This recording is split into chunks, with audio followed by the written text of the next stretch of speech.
कहते हैं कि पहली बार ट्रॉफी जीतना मुश्किल होता है, वो ताज पहनना मुश्किल होता है, लेकिन उस क्राउन को रिटेन करना, ट्रॉफी को डिफेंड करना, ये सबसे मुश्किल काम है। ये पहली बार जीतने से भी ज़्यादा मुश्किल काम है। और इस टूर्नामेंट के इतिहास में सिर्फ 2 ही टीम ये सक्सेसफुली कर पाई हैं। हम 18 साल के इतिहास की बात कर रहे हैं। एक बार चेन्नई ने किया, एक बार मुंबई ने किया, तो सबसे सक्सेसफुल फ्रैंचाइज़ भी बाकी बार नहीं कर पाई थी सक्सेसफुली डिफेंड अपने क्राउन को। तो कोलकाता के जो ऑड्स थे, दे वर डेफिनिटली स्टैक्ड अगेंस्ट देम कि भाई किस तरीके से खेलेंगे, कहाँ जाएँगे।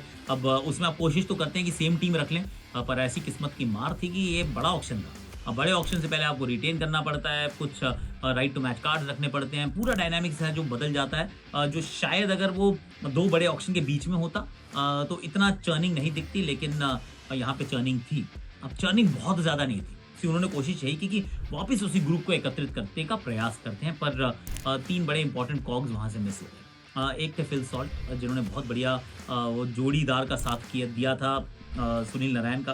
तो वो जब दोनों बिछड़ते हैं तो कद आधा हो जाता है। वो शुरुआती जो झटके देते थे सामने वाली टीम को, बल्ले से आगे छक्के-छक्के लगाना, वो एक बहुत महत्वपूर्ण हिस्सा था। मोस्ट वैल्यूएबल प्लेयर नारायण बने, और फिल सॉल्ट का क्वालिटी एक्चुअली प्रदर्शन था लगातार। तो उनका चला जाना, ये एक अगेन, क्योंकि ऑक्शन के डायनामिक्स डिफरेंट हैं, तो वो एक उसको उनको रोक नहीं पाए, चाहते थे पर रोक नहीं पाए। उसके बाद कप्तान चले गए। अब कप्तान चले गए, हालाँकि कप्तान की शायद पिछले साल उतने रन्स की कंट्रीब्यूशन की आवश्यकता नहीं थी, लेकिन जैसे ही ऊपर से सॉल्ट भी चले जाते हैं, नारायण का वो वाला फॉर्म नहीं रहता, तो फिर आपको बहुत ज़्यादा ज़रूरत महसूस होती है कि मेरे पास एक stable Indian middle order batter होना चाहिए, सीनियर गाय।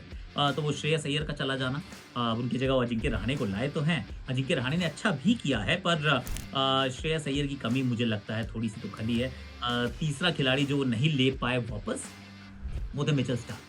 अब वो मिचेल स्टार्क की जगह वो स्पेंसर जॉनसन को लेकर आए। उन्होंने ओनिक नोकिया को भी टीम में रखा, पर none of them are actually Mitchell Starc नहीं है। वैसे बॉलर अच्छे बॉलर्स हैं, पर मिचेल स्टार्क का जो कद था, जो रुतबा था, वो बहुत बड़ा रहा। तो वो एक एक्स फैक्टर फास्ट बॉलर वहाँ से मिस हो जाते हैं। और उसके बाद जो सेकंड सीज़न ब्लूज़ कहूँगा मैं इसको, कि जब आप बहुत ज़बरदस्त, अभी भी टीम अच्छी है। नंबर 9 पे पहले रमनदीप बैटिंग करने आ रहे थे, और फिर नंबर 9 पे एक दिन आपने वहाँ अंकुरिश रघुवंशी को देखा, तो बैटिंग में गहराई भी है, बैटिंग में पेडिग्री भी है, बैटिंग में एक्सपीरियंस भी है, पर बैटिंग की समस्या ये है कि कुछ लोगों के पास फॉर्म नहीं है।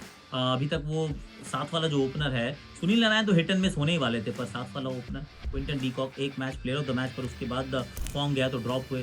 गुरबाज आते हैं, वो अभी तक रन नहीं बना पाते हैं। बीच में आप देखते हैं कि रमनदीप को तो इवेंचुअली आपको ड्रॉप करना पड़ा, क्योंकि उनके पास फॉर्म नहीं है।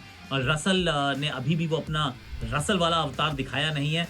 रिंकू सिंह के बल्ले से भी उतनी अच्छी गेंद नहीं लगी। तो जो ताकत थी RRNR, रिंकू, रसल, रमनदीप, ये तीनों ही इस समय तो ऐसा लगा बिल्कुल फॉर्म इनसे दूर हो गई, फरार। वो चली गई है कहीं पे, अब वो मिल नहीं रही, वापस ढूँढने का प्रयास कर रहे हैं, उसके चक्कर में एक बंदा एक ड्रॉप कर दिया है। तो वो एक बहुत बड़ा जो भाग है इस टीम की रणनीति का, इट्स गॉन मिसिंग। और बॉलिंग को मैं उतना ज़्यादा क्रिटिसाइज़ नहीं करूँगा, क्योंकि मुझे लगता है बैटिंग के दृष्टिकोण से they have been let down.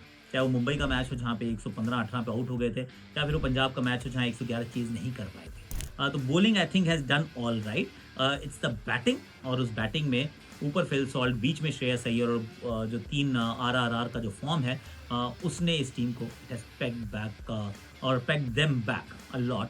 तो अभी भी वैसे क्वालीफाई कर सकते हैं, पर क्या क्वालीफाई करेंगे? It doesn't look very likely in my opinion.